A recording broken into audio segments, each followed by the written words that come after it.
E aí, pessoal, como é que estamos? Todo mundo bem? Todo mundo tranquilo? Vamos começar mais uma aula e vamos falar sobre os minerais dentro do nosso território brasileiro, a distribuição deles nas regiões, onde eles se encontram, tudo bem? Espero que vocês gostem da aula aí. É uma aula bem prática, é uma aula que vai falar do nosso território, dos nossos recursos, o que nós temos de melhor dentro do nosso país. Combinado, moçada? Então, vamos começar aí. Valeu, galera! Vamos lá. Primeiramente, aquele que não pode faltar, o matinal de sempre, o salve, salve imprescindível, tchararã. O de sempre, bom dia! Bom dia! Bom dia! Bom dia! Bom dia! Aê, agora sim, mandaram bem. Então vamos nessa, pessoal, vamos embora? Seguinte, na aula de hoje nós vamos falar sobre os minerais energéticos, não energéticos no Brasil, tá? Corresponde à aula 34, 35 e 36. Então, prestem bastante atenção, a aula é fácil, tá? Eu procurei deixar ela bem lúcida para vocês, para ficar bem tranquilo, para vocês entenderem onde nós temos os minerais aqui dentro do nosso território, beleza? Então, vamos começar aí, ó. A produção mineral brasileira, eu vou dar o primeiro destaque, eu vou começar o pontapé, né? Eu vou dar o pontapé inicial, usando esse mapa aqui do Brasil para vocês terem uma visão geral. Isso aqui é a produção mineral brasileira, preste atenção, real, válida, aquela legalizada. Então, todos esses lugares que vocês estão vendo espalhados no nosso mapa aqui, nós temos todos esses minerais sendo explorados de forma legalizada. Então, aí eu não estou contando garimpo ilegal de diamante, de ouro e outros recursos, tá? Mas eu estou contando as mineradoras que são legalizadas para fazer isso. Combinado? Então, eu quero que vocês observem uma concentração muito grande na região norte, que vai ser um grande foco nosso, tá? E uma concentração muito grande também aqui, ó, na região de Minas Gerais e nas suas proximidades, em Goiás, um pedacinho aqui no São Paulo e no Paraná também, mas só que eu quero que vocês observem bastante isso. E eu quero chamar muita atenção para esse cantão do Centro-Oeste, para vocês observarem como legalmente tem menos, né, exploração, mas não quer dizer que tem menos mineração, porque lá tem bastante mineração também irregular, né? E aqui no Nordeste também. No Nordeste se destacam, por exemplo, outros tipos de minerais que são minerais que saem do campo do não energético, já se transformam em energético. Por exemplo, aqui, ó, petróleo. Beleza? Então vamos lá. A gente vai desmembrando isso aí para vocês, para ficar mais tranquilo. Produção mineral no Brasil, vamos lá. O Brasil é um dos países com maior quantidade e diversidade de recursos minerais do mundo. Preste atenção.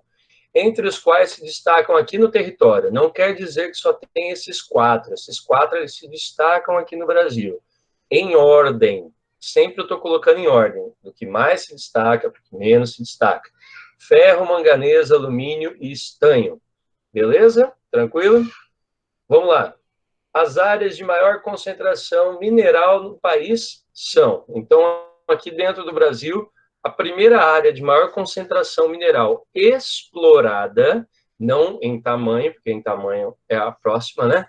Mas explorada é o quadrilátero ferrífero, ou quadrilátero central, que fica localizado em Minas Gerais. A segunda é a Serra dos Carajás, no Pará. Essa Serra dos Carajás, quando a gente pensa, é um lugarzinho pequenininho, assim, tal. Não, na verdade é um complexo, eu vou mostrar o mapa para vocês, aonde que pega o estado do Pará, ele pega uma boa parte, inclusive, do estado do Pará, tá bom? Mas eu vou mostrando para vocês passo a passo. Antes de começar a falar qualquer tipo de mineração dentro do Brasil, não tem como não contar um pouquinho da história da Vale do Rio Doce, tá? Não só pelos fatores que, infelizmente, aconteceram aí há pouco tempo atrás, mas também pela sua história de grandeza que ela tem dentro do cenário econômico e social do Brasil, tá? Vamos lá? Maior empresa de mineração atualmente no Brasil é a Vale SA. Ela deixou o nome Vale do Rio Doce, Companhia Vale do Rio Doce, e mudou para Vale SA. Beleza? Por quê? Ó, quando ela foi criada por Getúlio Vargas, em 1942, a Companhia Vale do Rio Doce recebeu esse nome inteiro. Hoje ela tem Vale SA. SA é Sociedade Anônima, tá? Então, bora lá. O Getúlio Vargas, ele cria em 1942, junto com várias outras empresas grandes do Brasil, ele vai criar a Vale do Rio Doce também nesse período. Combinado? Vamos lá. Forma inicial de empresa mista. Então, lá no início, a Vale do Rio Doce ela era mista. Ela tinha capital particular e capital do governo. Mas só que quem comandava a empresa, o controle acionário da empresa, era estatal. Então, a maioria das ações pertenciam ao Estado. Tá? E nessa época, era uma economia mista, mas só que vocês vão descobrir que ela dividia essa economia mista com uma empresa que vinha lá dos Estados Unidos. É sempre bom lembrar, o Getúlio Vargas ele tinha uma proximidade muito grande com os Estados Unidos, ele gostava muito do esquema Brasil-Estados Unidos, ele gostava de abrir as nossas fronteiras para o próprio Estados Unidos estar aqui dentro, tá? Mas depois a gente faz esse comentário certinho para vocês. Em 1997, durante o governo Fernando Henrique Cardoso, ela foi privatizada, então ela foi vendida, tá? Mas o que vendeu nela? O controle acionário da empresa. Então, as ações da empresa Vale do Rio Doce foram vendidas para fora. A Vale chegou a ser vendida 90% dela, certo? Entre os maiores compradores estavam alemães, japoneses e estadunidenses, claro. Eles tinham muito interesse na fábrica, certo? E o valor que ela foi vendida, né, que era um valor cheio assim, o valor que ela foi vendida no ano seguinte foi o valor que ela produziu em questão de rentabilidade. Então, assim, a Vale, para quem comprou os papéis da Vale, para quem comprou as ações da Vale, ganhou, já teve o retorno do dinheiro investido já logo no ano seguinte. Beleza? Lógico, aí você tem que descontar impostos, tem que descontar as coisas todas, mas só para vocês entenderem como ela movimentou muitos minérios, tá? Movimentou muito dinheiro, muito minério e assim sucessivamente. Bom, a produção mineral brasileira, pessoal, atenção. A importância, por exemplo, da Vale do Rio Doce dentro do Brasil, dentro dessa produção, né, é bem significativa. Vamos lá. Ela é responsável por grande parte da exploração de diversos minerais no Brasil. Então, assim, ela não fica restrita, a Vale, a um único tipo de mineral. Aqui, ó, o estado brasileiro mais rico em recursos minerais é Minas Gerais. Por isso que vem à cabeça de muitas pessoas que a Vale do Rio Doce ela é mineira, que ela está só em Minas, etc. e tal. Mas vamos lembrar, a Vale do Rio Doce ela está espalhada pelo Brasil, tá? Ela tem os tentáculos dela tanto na região Nordeste, quanto na região Sudeste, quanto na região Sul, também na região Centro-Oeste e Norte do país, tá? E sem contar em outros países também da América Latina. Vamos lá? O quadrilátero central, ou quadrilátero ferrífero, né, que é esse aqui que a gente estava destacando em cima, é responsável por aproximadamente 70% da produção nacional de minério de ferro. Então, assim, em questão de exploração, o quadrilátero ferrífero, ele mostra para a gente, ele se mostra um expoente financeiro viável. Por quê? Ele está ali na região de Minas Gerais, né? E o mais interessante é porque Minas está bem localizada, é perto do Rio, perto de São Paulo, perto das grandes indústrias. Com isso, o que vai acontecer? Ele consegue, de uma certa forma, manter abastecido o mercado à sua volta, certo? Além de tudo, pessoal, ele exporta para outros países, né? E como que ele faz isso para exportar? Ele vai pela estrada de ferro Vitória, Minas, até o Porto de Tubarão, no Espírito Santo. Então, tem Tubarão em Santa Catarina, tá? E tem Tubarão, a cidade de Tubarão também, o Porto de Tubarão, no caso, no Espírito Santo, beleza? É interessante que vocês saibam. Tanto essa estrada de ferro aqui, Vitória, Minas, quanto a estrada de ferro do Projeto Carajás, que nós vamos ver depois, são as duas estradas de ferro mais modernas da América Latina. Os trens, eles são, por exemplo, movidos automaticamente, via computador e satélite. Então, tecnicamente, vai lá o maquinista, mas só que ele vai mais como um enfeite. Falhou o sistema, tem um humano lá para segurar. Mas Se quisesse, por exemplo, os trens poderiam ser dotados de 100 pessoas. Eles são já mais automatizados. E é uma estrada de ferro das mais modernas do mundo, inclusive. Beleza? Mas lembrando, não é para passageiro, e sim para transportar minérios, porque quem fez essas estradas de ferro foi a própria Vale do Rio Doce. Olha aqui, pessoal. Escoamento da produção de minério de ferro que a gente estava comentando ali. Ó, esse é o quadrilátero ferrífero. Aqui está Minas, Espírito Santo, Rio de Janeiro, São Paulo. Só para você entender como ele fica numa região boa para exportação. O quadrilátero ferrífero é esse aqui, ó. Ele é composto principalmente, não somente, mas principalmente por essas 4 bases aqui, ó. Você vai de Belo Horizonte, Santa Bárbara, Ouro Preto ou Mariana, né? E Congonhas. Congonhas é aquela cidade onde tem as estátuas lá de Aleijadinha, que são aquelas estátuas que estão sofrendo o processo de chuva ácida e tal, os 12 discípulos lá que ele fez, tal, bonitão. Tá bom? Bom, então é aqui, ó, o quadrilátero ferrífero está aqui. Essa estradazinha preta aqui que vocês estão vendo, ó, é a estrada de ferro Vitória, Minas. Aqui está o Porto de Tubarão para escoar a produção. Essa produção pode vir tanto para cá, para o Rio de Janeiro, São Paulo, Paraná, Santa Catarina e Rio Grande do Sul, quanto ela também pode ir para a Bahia ou outros estados do Nordeste até chegar à Europa. Combinado? Outra estrada de ferro, não menos importante, mas muito boa também, a Estrada de Ferro Central do Brasil. Repara, pessoal, ela passa pelo Rio de Janeiro, aqui é o Vale do Aço, no Rio de Janeiro, e vem bater em São Paulo, capital.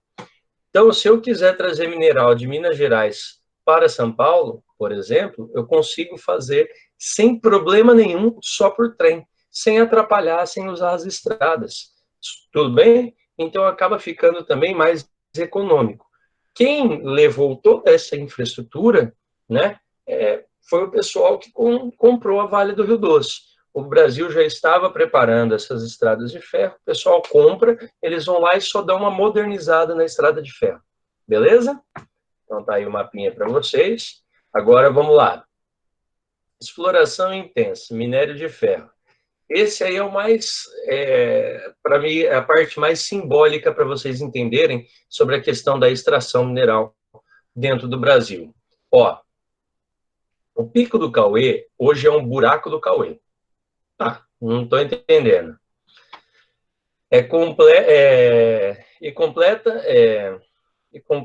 Poxa, estou sem óculos, deixa eu botar o óculos aqui, peraí. E completa citando Luiz Fernando Veríssimo. A culpa é do nosso tamanho.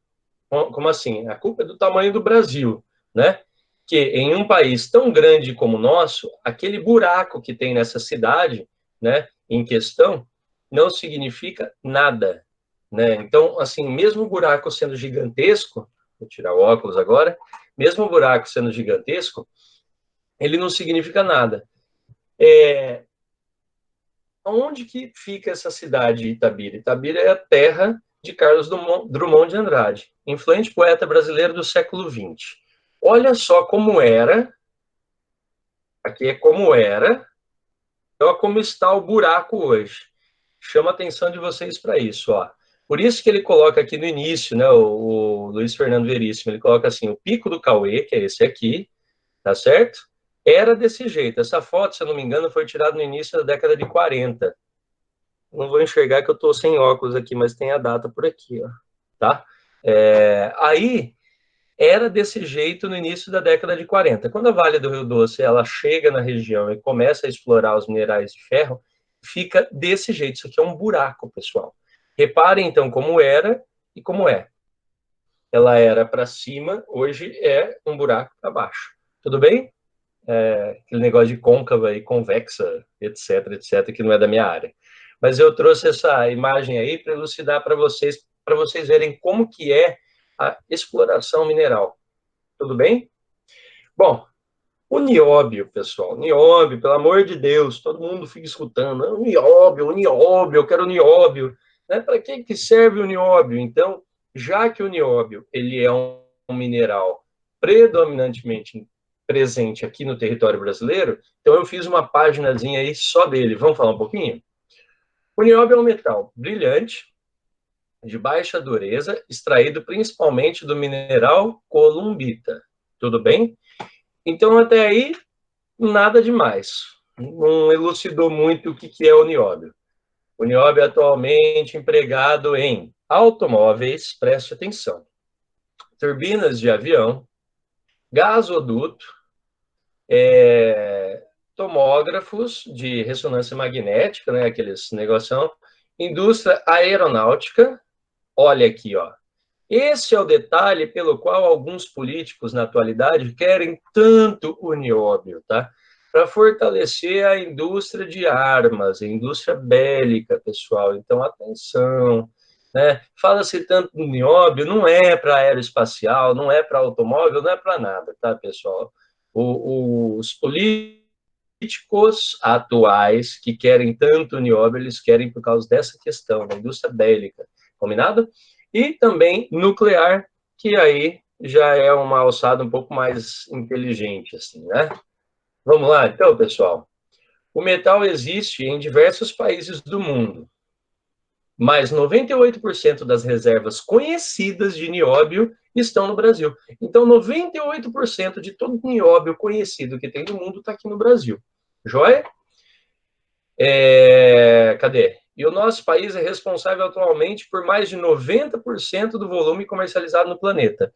Pô, mas peraí, se a gente tem 98%, por que a gente só tem um pouco mais de 90% do volume? Simples, porque a gente não explora tudo que tem, primeiro porque não precisa, né? Tá no estado de Minas Gerais. Se a gente colocar muito nióbio ou qualquer outro mineral, mas vamos usar o caso do nióbio, se a gente colocar muito nióbio no mercado, o valor dele vai cair. E ele vai deixar de ser interessante, viável economicamente. Então, por isso que o Brasil dá uma segurada na questão da produção também. E os países que têm poucas jazidas de nióbio exploram assustadoramente, exploram assim para acabar mesmo, né?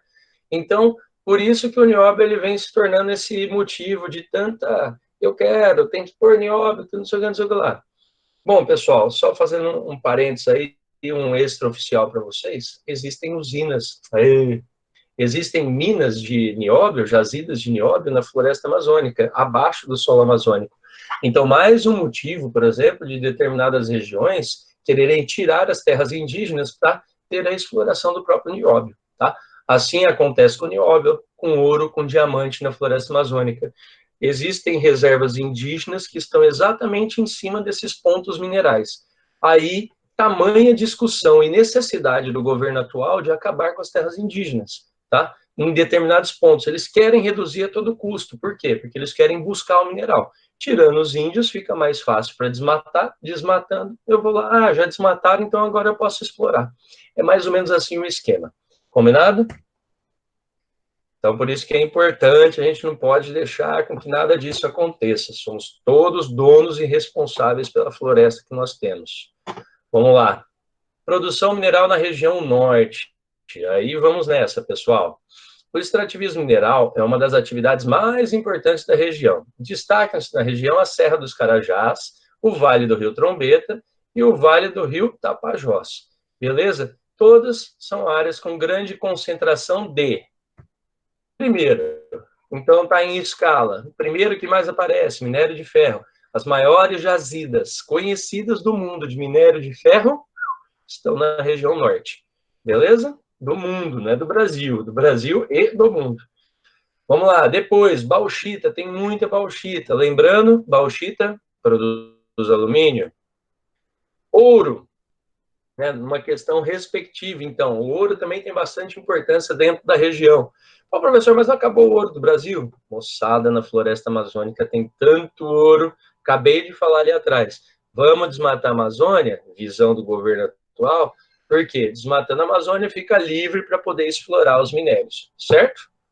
Deu até para ver na fala do ministro que tem que aproveitar o momento de pandemia aí para ficar passando lei para poder desburocratizar, para poder desmatar, né? Vocês viram a fala do ministro, não sou eu que estou falando. Então, a intenção do governo é clara quanto a isso. Cuidado. E, além de tudo, pessoal, nós temos também áreas com estanho, muito estanho. Então, olha que bacana, nós temos os 4 principais minerais do mundo dentro da nossa região norte do Brasil. Por isso, também, há um tempo atrás, a galera queria internacionalizar a Amazônia. Ah, não, vamos fazer da Amazônia uma área internacional, porque o Brasil não está cuidando do processo de desmatamento da mesma. Aí o pessoal queria desmatar a Amazônia, um dos motivos era isso aqui, ó, as reservas minerais. Reserva de água também, e sem contar o petróleo e o gás natural que tem ali embaixo, que ainda o pessoal não se manifesta, né? Fala que não existe nada ali, etc e tal. Mas, tudo bem. Vamos lá, área do projeto Grande Carajás, pessoal, todo mundo atenção aí. Em 1977, a companhia, olha aqui, ó, a Companhia Meridional de Mineração, então meridional é sul, beleza? Para quem está no hemisfério norte, eles trabalham assim, setentrional norte, meridional sul. Então, Companhia Meridional de Mineração, então a Companhia é o sul de mineração, que é estadunidense. Retirou-se da sociedade com a Companhia Vale do Rio Doce. Então, ela sai da sociedade com a Companhia Vale do Rio Doce nessa época, né? E a Vale assumiu a execução das obras de infraestrutura necessárias para a exploração mineral na região. Então, a Vale, a partir daí, ela fica sozinha, né? E começa a fazer todo o projeto mineral. Mas o detalhe é que ela não fica sozinha só aí. Ela vai ficar sozinha também no quadrilátero ferrífero, ela vai ficar sozinha lá no Mato Grosso do Sul. Enfim, a Vale do Rio Doce, ela começa a ter um belo do monopólio na mão dela a partir dessa época, tá? Ela começa a ter a maior parte das questões acionárias na mão dela, então ela é maioria nas ações, então ela é a mandatária. Fica muito legal e muito confortável para a Vale do Rio Doce nesse momento. Beleza? O mineral mais explorado na região, nos dias atuais, é o minério de ferro, como já é do conhecimento de vocês. E está aqui, pessoal, a área do projeto Grande Carajás. Observe essa área aqui, ó, pintadinha de verde. Acho que é verde, tá? Se eu trocar a cor, não sou daltônico, não, é que eu não estou enxergando, beleza? Aqui, ó, a área verde. É interessante, pessoal, porque, ó, nós temos aqui de Paraupebas, tá vendo aqui? Vindo para São Luís, uma estrada de ferro que chama Carajás Itaqui.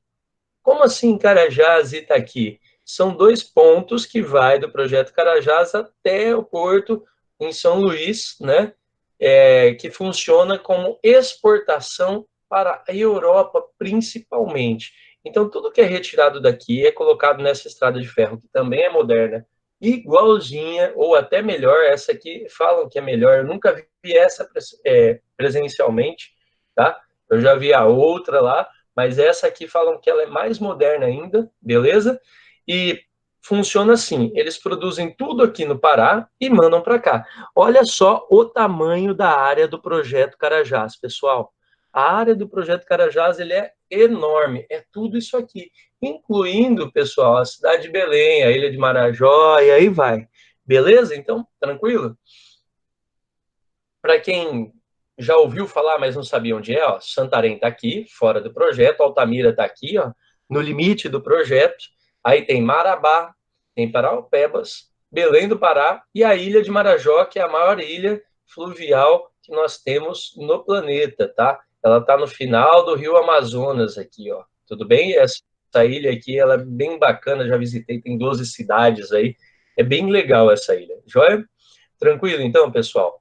Até aqui, eu queria destacar isso para vocês, tá? E um destaque interessante, tá vendo isso aqui, ó? Tucuruí é a segunda maior usina hidrelétrica do mundo. Repara, ela está no meio, ela está no coração do projeto Carajás, a usina de Tucuruí. Tudo bem? Ela é a segunda maior do mundo, do Brasil, perdão, desculpa, do Brasil em produção de energia. Joia, ela é gigantesca, maravilhosa, é bem legal da gente ver essa usina de perto aí. Vale muito a pena a visita lá também, tá? Área do projeto Grande Carajás, vamos lá. O município de Paraupebas, que é onde fica esse projeto Grande Carajás, e podemos observar a maior mina de minério de ferro do mundo localizado no estado do Pará, em Paraupebas. Qual que é essa maior mina? Olha isso aqui, pessoal. Olha essa extração.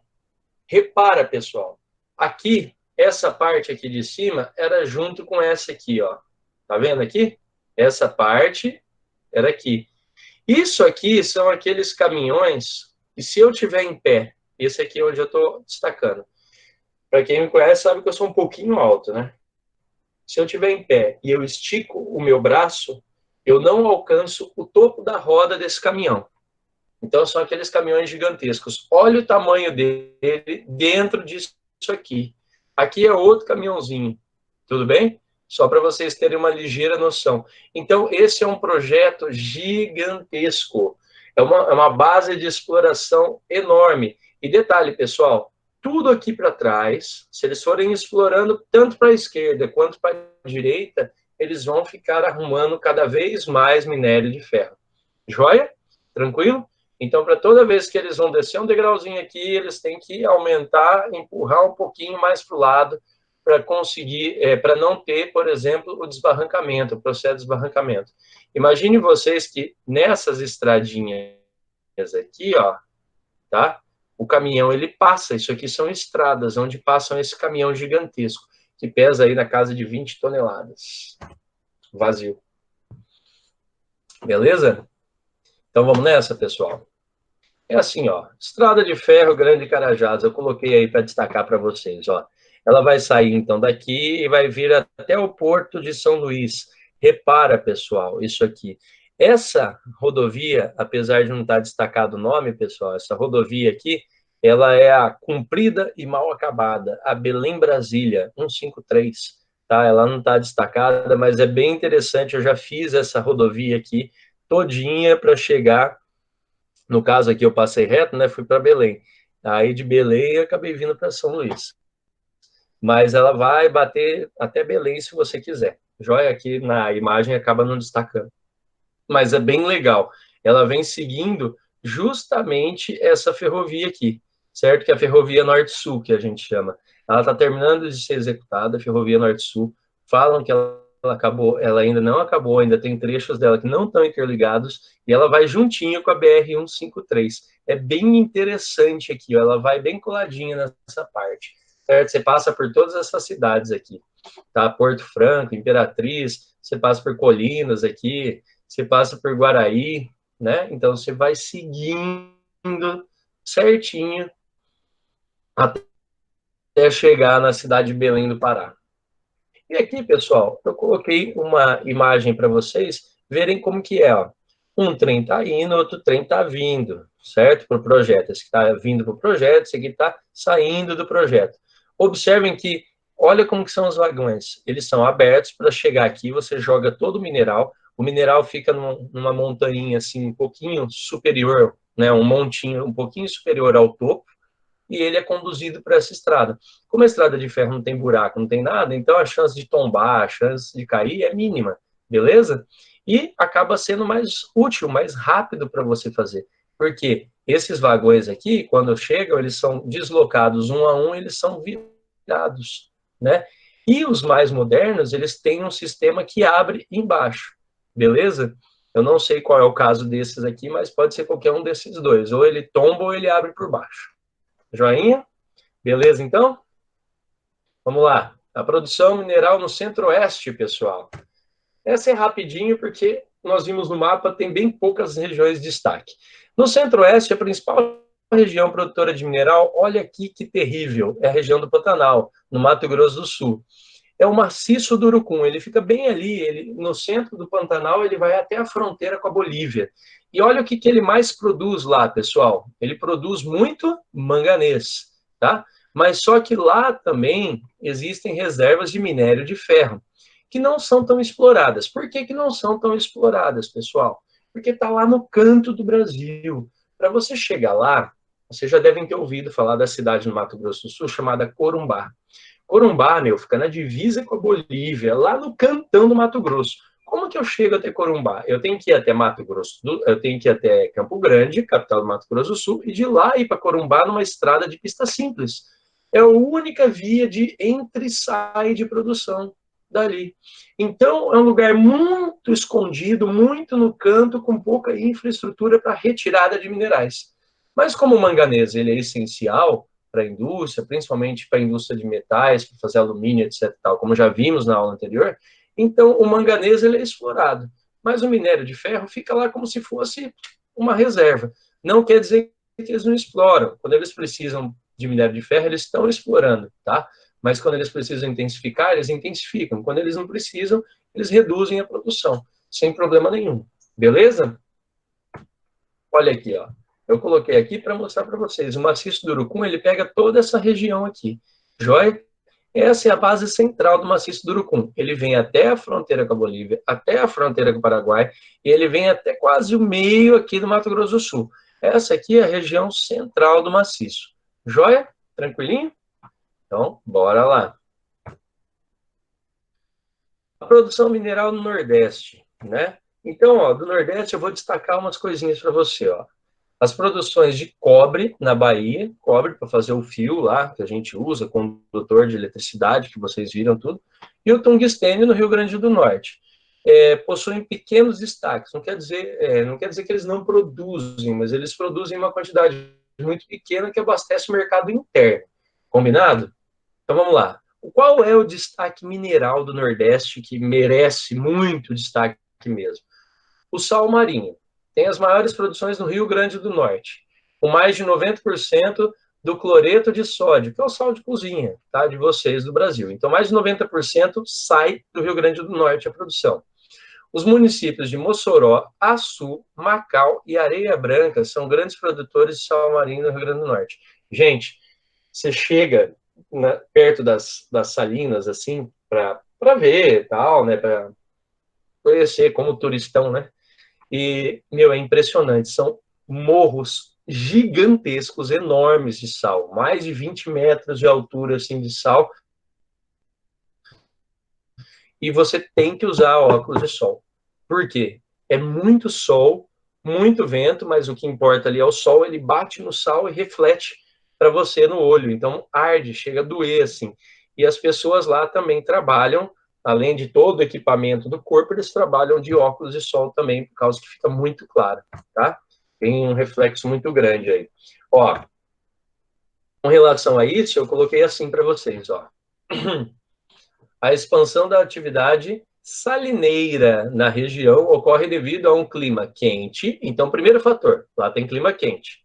Segundo fator, e seco, durante a maior parte do ano, com altas taxas de salinidade na água do mar, tá?